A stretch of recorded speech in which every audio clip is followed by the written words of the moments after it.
You're the first college quarterback I've ever interviewed, period. What is it like after you snap the ball? What's going through your brain? Man, quarterback is so fun, man. Okay. It's like, you gotta, like, if you're actually gonna play the position and play it well, like, you gotta be a certain type of person. Okay. Right? So you walk up to the line of scrimmage, you see everything, and then you're like, okay, this is what I think is gonna happen. And then the ball snap, and then everything else changes. So, like, you gotta, people think that playing the quarterback position, and it is about knowing the offense, but it's also knowing the defense. Yeah. Because it's really a reaction at that point. Like, if I'm looking at the depth of the safety and he flies out, well, then that means I'm not throwing that deep ball because he's there. So just like being able to like analyze things very quickly and then be able to make like critical thinking decisions. Okay. Welcome to the Antisocial podcast. I'm your host, Tyrell MacArthur. And today I have a very special guest, the one and only, none other than Mr. Aaron Feazelle. Aaron, how are you today? I'm good. How you doing, man? I'm doing good, man. I'm doing great. So Aaron is a childhood friend, more like a brother, to be honest. No matter how far away we were. I mean, I came and stayed at your house for a good brief time. Yeah, appreciate that. For sure. But man, tell these people who you are, bro. Tell them a little bit about you and what you did. Yeah. First of all, I just want to say thanks for having me, man. It's always good to see people. It's been years. It has. It's been a long time. So just happy to be here. But like you said, I'm Aaron, and I played football at Hancock High School for 4 years. We graduated in 2016. Yep. Then I went to Mississippi College, played for 4 years there, tore my ACL, MCL, and PCL. Golly, bro. Second to last game, and it was a blessing in disguise. I ended up going to the University of Oklahoma for free to get my master's in business. Yeah. So just graduated from there in May. Now I work for the football team in the recruiting department. So I'm the coordinator of recruiting operations for Oklahoma football. So resume. It's a blessing. Y'all hear it? It's a resume. You feel me? Man, you know what? Let's go ahead and talk about it. The injury. When it happened, what did you feel? What were you thinking? Some of the emotions? Man, I remember that day like it was yesterday. Really? Yeah. So like my senior year, things were a little bit different in terms of depth chart. So again, second to last game, we're playing West Alabama. And coach put me in. I'm running the play. I still remember the name of the play, everything. Dang. So I'm running the ball. My read guy steps outside, so I turn back inside. And I'm not lying to you, bro. Like, in the moment, I'm like, something's about to happen. Like, I don't know if I'm going to run this dude over, if I'm going to fumble. Like, I was just like, something's about to happen. Yeah. And the dude I've seen the clip a million times. He just put his helmet right on my knee. Oh, my gosh. And just so much force, just my leg bent back the other way. And my whole leg, like left leg, goes numb. And then my kneecap is like somebody took a blowtorch to it. Oh my gosh. And I was like, I'm never gonna play football ever again. And that was my first thought. My second thought was, I'm not playing intramural basketball this year. Those were my two thoughts. And after that, they loaded me up, and it was a wrap. See, some of y'all would have happened. Baller, first of all. His first thought was, I'm not playing football. Second thought, I'm not playing intramural basketball. I don't know what some of y'all would have thought, but that's hard of like. But you said it was a blessing in disguise. Personally, I hate that it happened to you. I mean, like, you know, as far as like injury go at all, anything. Because watching you demolish stuff at Hancock High School, like, needed you. 100%. 100%. Like, as far as a quarterback who knew what was going on, knew what was happening. Watching you there, watching you at Mississippi College, man, I was ecstatic, like just happy to see. I'm like, yo, Aaron really balling out here because I seen some of the work you put in. So tell me a little bit more, like, what was it like going to Hancock? You being you, enough said with that. Yeah. What was it like at Hancock? You know, that's an interesting question because I feel like I have an interesting answer. Okay. Just because like my mom has always worked in the Hancock School District, so we always went to the Hancock School District. So like, it wasn't anything that I wasn't already used to. Every once in a while, you know, you had some instances, but for the most part, it was a good experience. I was a pretty smart kid, was in all the honors classes and all that kind of stuff. But I enjoyed it. I mean, it was good, and I think just going to that public school and being exposed to some things is something that benefited me in terms of like when I step out in the real world, I'm not shell shocked when some of those things happen again. So I think it was a great experience. I'm a firm believer that everything happens for a reason, and people are exactly where they need to be. So again, just a blessing, man. Yeah. Just a blessing. That is an interesting answer. I mean, we had, cause shoot, I'll be honest, basketball wise, hated playing Hancock.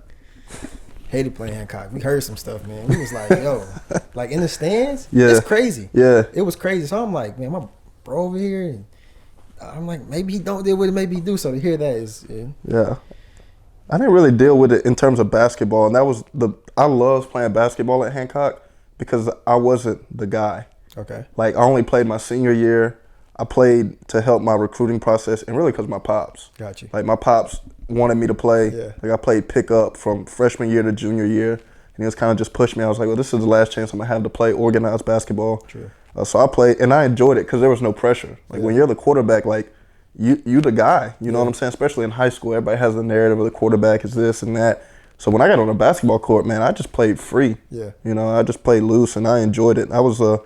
I think we were like one game over 500, but that was the first time we had a winning record in so many years. And I think we beat Harrison Central that year one time, which was like a first time we had beat them in a minute. So I loved it. Yeah. And there was no stress for me. Like after the season, like my teammates were crying because they loved the game. And I love to play basketball. I don't love the game of basketball.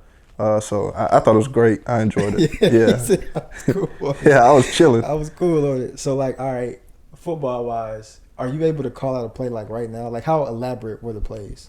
In college, they had some. There were some. It was just really based on the formation. So while I was there, we ran two different offenses, and the first offense we ran, I felt like the system was more complicated, but the signals and the plays weren't. But literally, the play that I got hurt on, it was double tight 39 crush. Okay. So it wasn't anything too complicated. Just the formation and then the actual play. Yeah. Some other stuff we had was a little bit more complicated, but for the most part, it wasn't anything anybody couldn't understand. You're the first college quarterback I've ever interviewed, period. What is it like after you snap the ball? What's going through your brain? Man, quarterback is so fun, man. Okay. It's like, you gotta, like, if you're actually gonna play the position and play it well, like, you gotta be a certain type of person. Okay. Right? So you walk up to the line of scrimmage, you see everything, and then you're like, okay, this is what I think is gonna happen. And then the ball snapped, and then everything else changes. So, like, you gotta, people think that playing the quarterback position, and it is about knowing the offense, but it's also knowing the defense. Yeah. Because it's really a reaction at that point. Like, if I'm looking at the depth of the safety and he flies out, well, then that means I'm not throwing that deep ball because he's there. So just, like, being able to, like, analyze things very quickly and then be able to make, like, critical thinking decisions. Okay. Are, like, the two, like, key things to being a quarterback, which, again, like, translate to off the field. Like, right, something's going on, you're in class or whatever. True. It's just a great parallel. So I love playing the quarterback position, man. I think, again, you got to be a certain type of person to be able to just change stuff like on the fly, like that quick while you're doing it physically. Yeah. So like your mind and your body's got to be going at the same time, and then you're avoiding defensive guys. You're looking down the field trying to make a throw, man. It's so fun, man. I love it. He said, "Fun." That sounds terrifying. Man, avoiding huge people coming at you, and then looking at your receivers, your running back, trying to figure out or make the right reads. That junk crazy. To my memory, I used to crush you in Madden. I think, to my memory, you, Alex, Coach Sean was the only person that beat me. To my remembrance. Your memory might be bad. Are you good at Madden now? Like based off of your quarterbacking experience, can you read Madden defenses and be like, oh, I know which read to make? Yeah. First of all, I don't think you was beating nobody in Madden. I remember punishing y'all in Madden. I'm not gonna lie, because Coach Sean is Coach Sean, and my sister's husband are the two reasons I got great at Madden. I don't remember you and Alex being one of those reasons. I honestly don't remember. You probably was finishing us. I don't know. I'm being so serious. I cannot remember. You probably was. I remember Coach Sean kept running. He kept kicking field goals against me, like on purpose. Like it'd be third down, he'll kick a field goal just because he could, and he beat me. So I'm like, that's embarrassing to lose by 3 points at a time, bro. I'm like, all right, I got to figure out something. Turnovers, after turnover on my end, he'll get the ball third down, 48 yards, kick a field goal. Bored. So I'm like, okay, this will never happen again. Yeah. But, yeah. No, are you good at Madden as far as like What was the last time you played Madden? Yeah, I haven't played in a little minute just because been kind of tied up with work. Right. And when I'm not at work, man, I like to be out, see people, man, because the game always gonna be there. True. But yeah, I like to think I'm pretty good. And yeah, I'm looking at the game. I'm like, okay, based on the alignment of these guys, it look like he's running cover 2. I'm gonna run this route. Boom, touchdown. I don't know none of that. So, yeah, it's fun. But sometimes, like any video game, like people can cheese it. There's always little tricks and stuff. But yeah, I like to think I'm pretty good. Heard. Yeah. It's good. It's good about the growth. Then I'm happy for the growth in Madden. Recruiting process for you, not you as a recruiter, but you being recruited. What was that like? Man, I mean, just like any other 17, 18-year-old, like, I mean, let's be honest, like, you like the attention, right? So it was cool the first couple games my senior year. Yeah. Like, we were putting up some good numbers. And I want to say 3 or 4 weeks in, Jones had come by, and they were like, we really interested in you, think we're going to offer you, just talking to me. And that was the first school, and it was early interest. So that's like, if you're a high school player, if you're going into your senior year, and you're getting interest early, like that's good. Now, if you're a junior or a sophomore, that's great. The earlier the better. For me, I just wasn't that guy. I wasn't an Oklahoma guy. I was a Mississippi College guy, there's no problem with that. But Jones came early, and then they ended up getting a new coaching staff. And when new coaching staff, you clean house everything, you just start over. So that was scrapped. Colin recruited me heavy. They recruited me late. It seemed like, and that was just the way that they recruited. Part of me was like, I don't want to go there because I feel like they went for a quarterback and they didn't get him. Now they want me. It was like, I'm not here to be rebounds. Yeah. But I remember they came and got me out of basketball practice and stuff. And like, again, being a 17, 18-year-old, you like, y'all run them suicides. Right. I'm finna go talk. Right. And so Colin recruited me as well. Didn't really get much from Pearl River. Okay. And then Perk also recruited me. I went to a camp out there. And Alex was at Perk at the time, so they had already kind of known a little bit about me.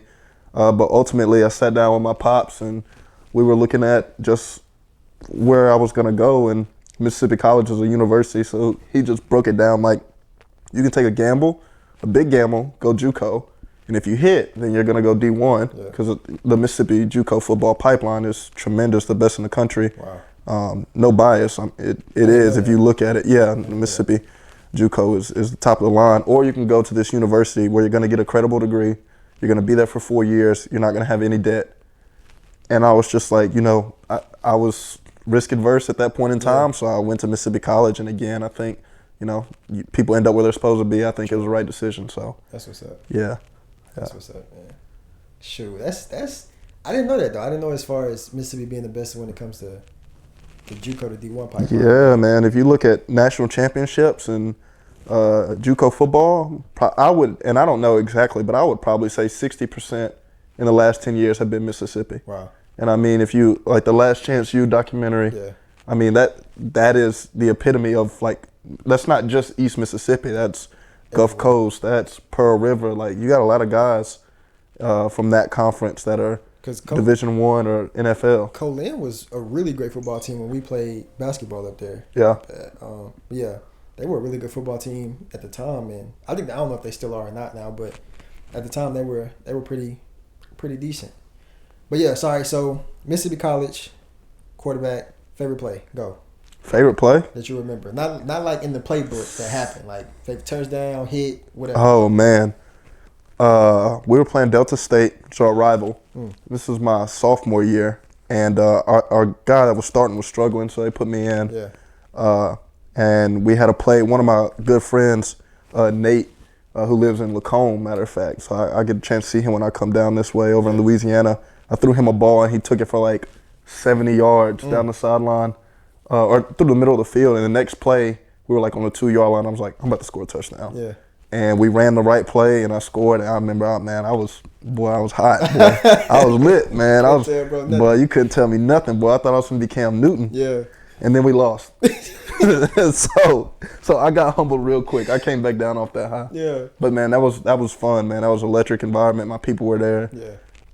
It was one of those things like, as an athlete, especially when you transition from whatever middle school to high school to college, like there's something that needs to happen for you to get that confidence boost. There's like, I need to be like I am where I was supposed to be, because you first get in and you see other guys that are also all district and all state, and the game's a lot faster, and you're like, I got to catch up. Yeah. But after you have that one moment, that one thing that gives that confidence that you had in high school, like, you settled in. Gotcha. And that was it for me in terms of like being on the field on a game day. Like in practice, yeah, but That's one thing. yeah, you very well know practice and games are two different things. So Completely different. that was it for me. What is a tip that you could give any quarterback that's watching this, high school quarterback, that would help them translate? Even, matter of fact, let me back up. What is a tip that you could give them that they need to implement now as a high school quarterback? Because it's a lot harder to transition into as a college quarterback. Man, I would say this. One of my mentors at Mississippi College told me this a long time ago. Because I there was not a single year that I was the outright starter. Okay. A lot of years I split time with a guy. If you stay ready, you never have to get ready. Okay. So that's mental, that's physical, that's spiritual, whatever it is. Like when your time comes, like you want to be ready. Yeah. So if that's watching film, if that's throwing extra footballs, if that's doing extra sprints, if you stay ready, you never have to get ready. So if you're that guy, continue to be that guy by going above and beyond. But if you're not that guy, go above and beyond. And when your time comes, you're ready. You're ready. 100%. Yeah. Who were some of the quarterbacks you studied while you were there? Or just being in that position, period? Yeah. I mean, honestly, like, I sat down and watched a lot of film with the guys that I played with. Okay. Because, like, we all had different styles. You know me, I've never been fast, right? So, like, I ain't running. You know what I'm saying? I'll run if I have to, but I want to throw it. Yeah. Well, another guy is a speedster kind of guy. So the way that he looks at the game is totally different. He looks at it like this. I look at it like this. Yeah. But if I understand it like this as well, then that opens up a whole nother level for me. And then I watched a lot of Drew Brees. I'm trying to think who was Aaron Rodgers. Okay. Just those guys, because not that I have a skill set like those guys, but those guys aren't really like runners. Right. So just trying to figure out like what kind of stuff are they looking at to help their anticipation, their release, and how can that kind of stuff translate to me? Obviously, it's not the same because NFL and Division II are not the same level, but just trying to figure out what those similarities are and how I can put those in my game. Okay, I rock with it. Yeah. I rock with it. He's giving real insight. Let's talk about now, you right now. What is life like for you? Where you at? What you doing? Man, life is great. Heard. I'm telling you, I'm at, again, University of Oklahoma in Norman, about 12 hours from here, so it's a nice little ride, man. But I go through Dallas, and I got some friends that stay in Dallas, so every once in a while I'll stop. And, man, it's great. It's a lot of work, just like any college athletic program. That's one thing I'd love to say. It doesn't matter if you are coaching or playing at the Division I level, all the way down to the JUCO NAIA level, it's work. Wherever it's at, like it's work. Everybody goes through really a similar grind, which is one thing I've noticed from the Division II level to D1 Power 5, like, you know, towards the top. Like there ain't many better football programs in the country than Oklahoma, but I love it, man. I think the people, in any situation, the people make the place. I work with some good people, and it's an environment. One thing that I've learned is that if you are in an environment where you're not scared of being wrong, then you're going to grow. Because if you're scared of being wrong, you're not going to say anything, or you're not going to do anything that might push you out of your comfort zone or challenge you to learn a little bit more. But it's not that. Like, you know, I've never worked in college football or recruiting before, so like just being exposed to that, just soaking in so much. I use the analogy, I'm a sponge. Like everything that's poured into me, I'm taking in. So that's great, man. Getting to work for college football. They feed us breakfast and lunch every day, man. So I get to eat, man. That's different. It's an experience, man. It's good. Man, so if there's anything that, again, you can't say, of course, I'm not tripping. So do you have to go and scout positions, or are there people that bring you people to look at already? How is that? So I do more so of like logistics and operations. Okay. So let's just say we're bringing in a 4-star corner, Tyrell MacArthur, and they say he's sitting down. Don't throw it my way. Lockdown. All right, go ahead, my bad. No, you good. Going back to the West Cobra days. Yeah, right. Hey, we did use to wreck stuff in West. Matter of fact, if you played against West, we had a season where nobody scored. And no first downs. No first downs. Nobody scored. This is verification. This camera can't see me, but this one can. This is verification. Shout out Coach Pimp, Coach Nance, everybody, the whole West Cobras. Man, you just took me back with that. That's crazy. Yeah. All right, I got a tear. But yeah, man, we really wrecked stuff then. And we had some dude. Like I wasn't the only dude on that team that played college ball. Nance, Rashad will be here Friday. Oh, for real? Yeah, so Okay. gotta get Nance, Rashad. Shoot. Sure, you remember him better than me, because we was living in Right. Hancock County pretty much, so we would come to practice and we would jet. Yeah. I never got a chance to really know anybody. That's insane. And if I seen them on, what was crazy is like during high school on Fridays, like after the game or during the game, like if I get tackled, they're like, "What's up, man? How you doing, bro?" Yeah. Like in the middle of the game, Yeah. while they was blasting us. That's crazy. Because we was getting smacked in high school. Ain't no secret. Y'all were getting smacked. Yeah. It was still love though, but y'all was getting some treatment, man. I can't lie. Bro. Yeah, we was It'd be getting. that. Yo, a matter of fact, pause real quick. What did you think? Did you see their basketball season this past year? Hancock? Oh, did they go to the playoffs or something? Best season they've had. Yeah. They were really. Everybody was. Y'all have always been big over there. Yeah. It's insane. But just big and slow though. But still, bro. Yeah. Matter of fact, I don't know if you remember this, but the people out when I wouldn't stay with y'all that time, they were trying to get me kicked out of y'all's league. Oh yeah, I remember that. I remember that. Do you remember the detail? I remember a few of them, but I don't want to just get on here and just say anything. You know? I don't remember honestly, but I think it was just because like it was a district league, and you technically did and didn't live in a district. But I feel like if I sucked, they wouldn't have cared. No doubt. But you know That's how people problem, live. bro. I was a kid. Yes, we was kids. We were kids. Shout out Scardino. I don't know if you did. Shout out Scardino. Michael. Shara. Okay. Hey, yo, shout out Shara. I sidetracked this. You got me with the West Cobra, and then I thought back to the kid days. So you said logistics. Tyrone MacArthur, 4-star corner, go. Yeah, so like they say you come in with, your mom or whoever, and then they say, well, he needs to do academics presentation. He needs to have our player development presentation.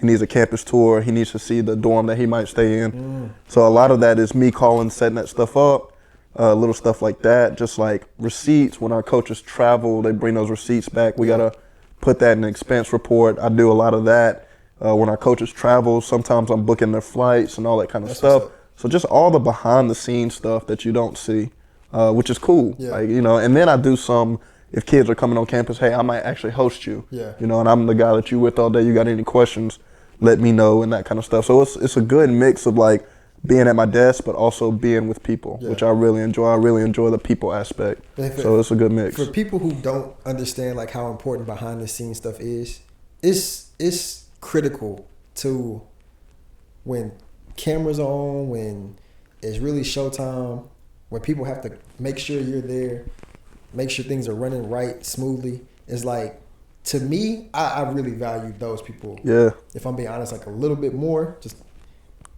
a lot more. I value a lot more because like it's time consuming. So to know that you have to make sure that, because I mean, if you got to book flights and something goes left, it's on you. Yeah, man. A lot of pressure.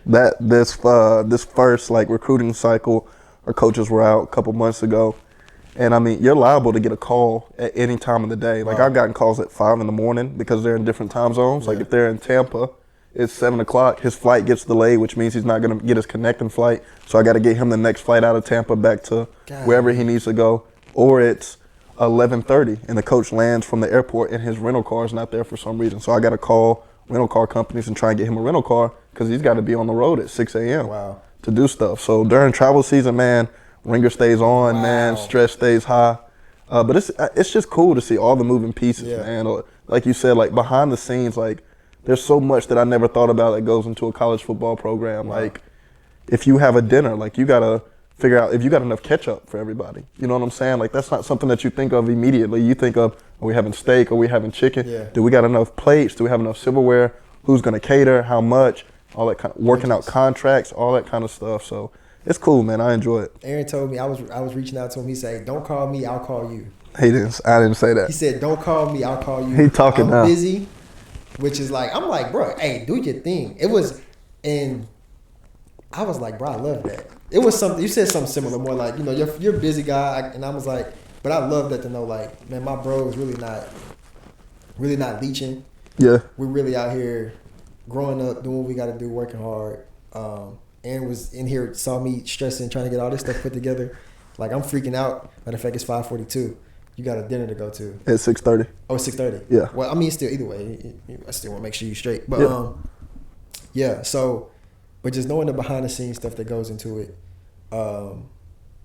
I mean, what do you think has been your favorite part of your job so far, or what is an experience you didn't think you would get to have while you're there? That's a great question. And my why I do what I do, like why some nights I've been in my office till 2:00 in the morning and this and that. It's like I want to give my people like that, whether that be my mama and them or like my best friends, like experiences that we didn't have. Yeah. Whether that be at Oklahoma football, wherever I'll be later, or like taking a vacation. Like my favorite memory so far of working hadn't even been work. It's been when my parents came up for graduation and my dad cooked and, you know, we had a good time and then we went to the field. Yeah.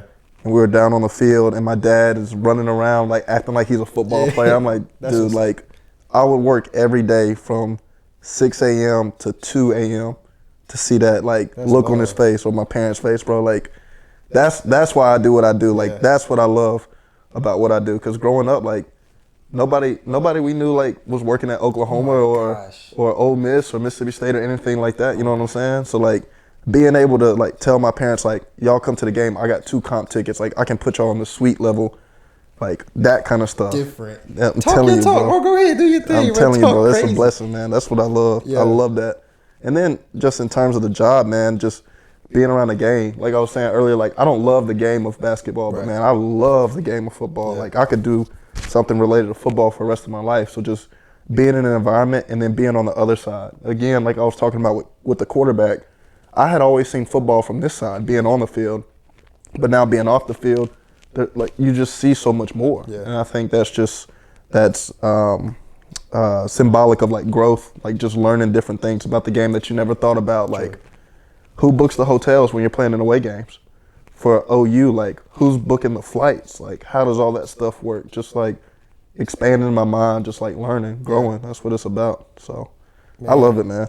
And I'm pretty sure you know already, but because you basically already said it, it's just like things that don't seem like they'll translate into other life principles or other areas of life, they always do.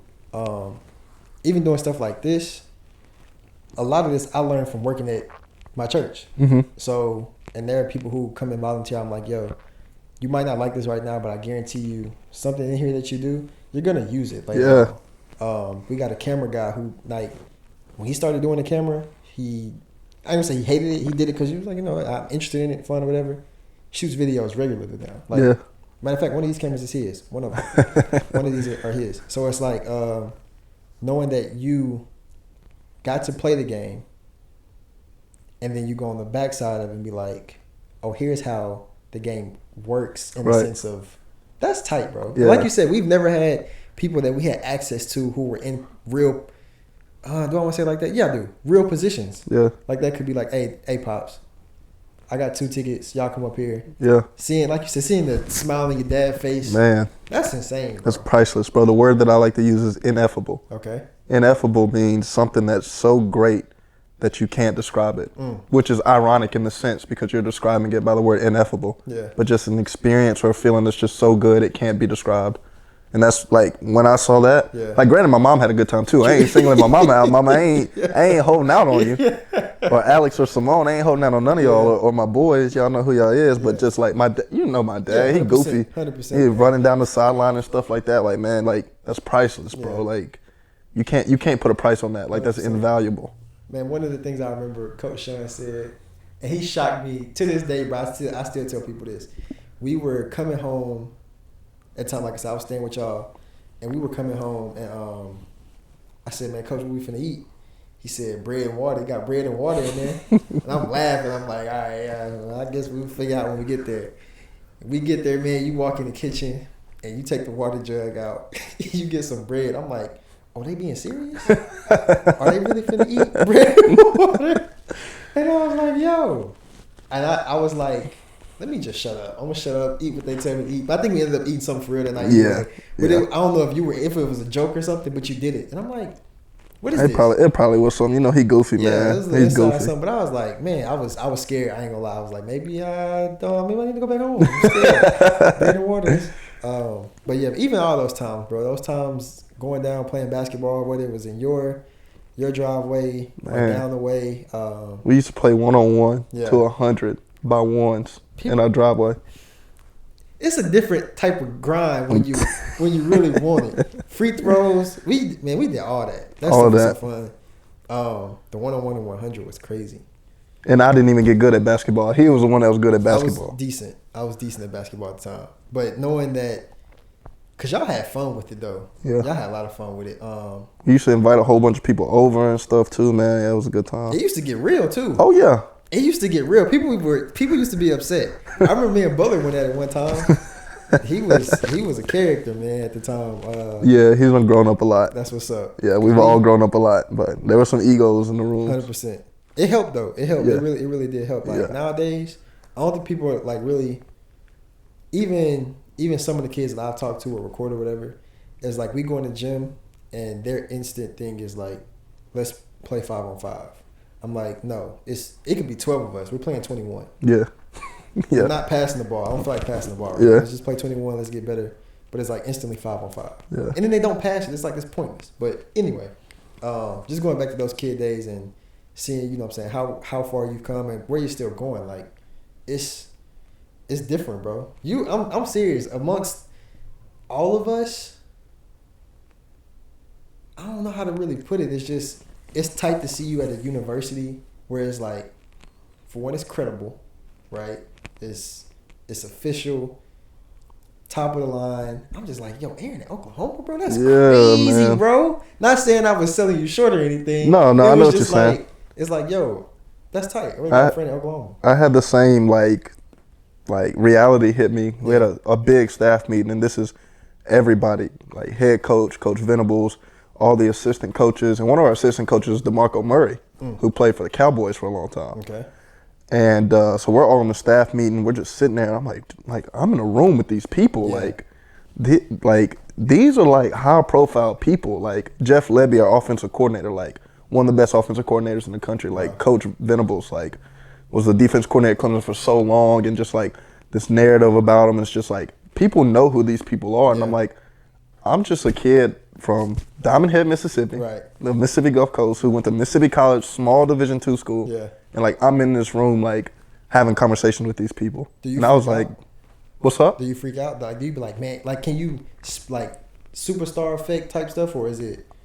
Yeah, like it's not. It's a high pressure environment just because it's a performance based industry, which you've been in, and like you said, we're towards the top, man. Like we got high expectations, which just means there's a high level of accountability. Yeah. But again, like that's the beauty in playing quarterback. Like you playing quarterback, like you're not the guy because it's a team sport, but like there's a high level of accountability. 100%. You got to be accountable for the other 10 guys on the field, 100%. and you got to be able to. So I think that, and just being in some leadership positions while I was at Mississippi College, as well as just having great people in my life. Like I was nervous, but you know I can articulate myself pretty well. 100%. And after the meeting, everybody was like, "Man, you did a good job." Like I don't know too many other people at your age that can kind of like, you know, like speak with confidence. Because you know, if someone gets up in front of you and they don't seem like they know what they're talking about, what you gonna do? You're like, you gotta find somebody else. Yeah. Fast. Yeah. Quick, fast, and in a hurry.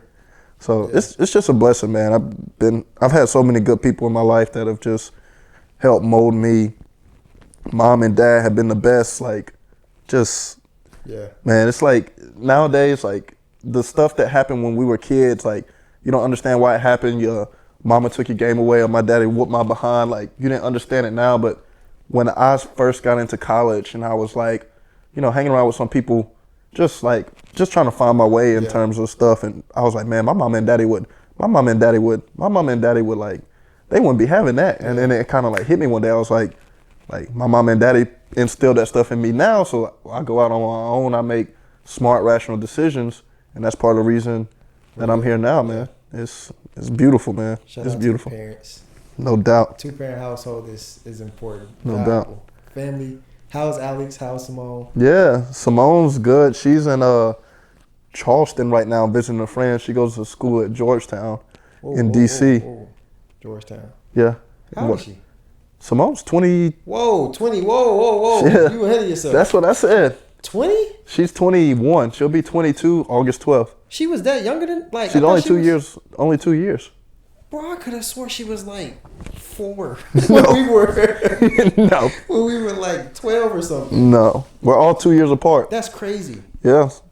So she just changed her major to African American studies, so she'll graduate next May. That's what's up, man. And then Alex is at Mississippi State working on 2 degrees, That's what's up. math and data analytics. He wants to do data analytics for like sports programs. Gotcha. So he just got an internship, and he's been interviewing for a job. That's what's up. Yeah, so they're doing good. Man, y'all not playing over there, man. And you ain't got no choice, man. You know how my mom and daddy is, man. I saw Coach Sean, was it at West Harrison? I saw him a couple places actually, but I saw him, spoke to him. We didn't get a chance to, because it was during the game. Yeah. We didn't get a chance to really just chop it up for real, but even though still, I got to get him over here too. I got to pick his brain. I never picked his brain as a kid, but just seeing like the growth of y'all, positions y'all are in, doing what y'all are doing. Clearly, he has your parents know what they're doing. Major influence, man. Ain't no way I'd be here without them. Yeah. No way. That's what's up. To the parents listening, stay involved in your kids' lives. No doubt. You are appreciated. Whether your kids say it or not. You are. Because when you're young, it's not cool to say, I appreciate you, mama. I love you, daddy. Right. It ain't cool, but know deep down, if you don't already know, that they appreciate you. Just like that.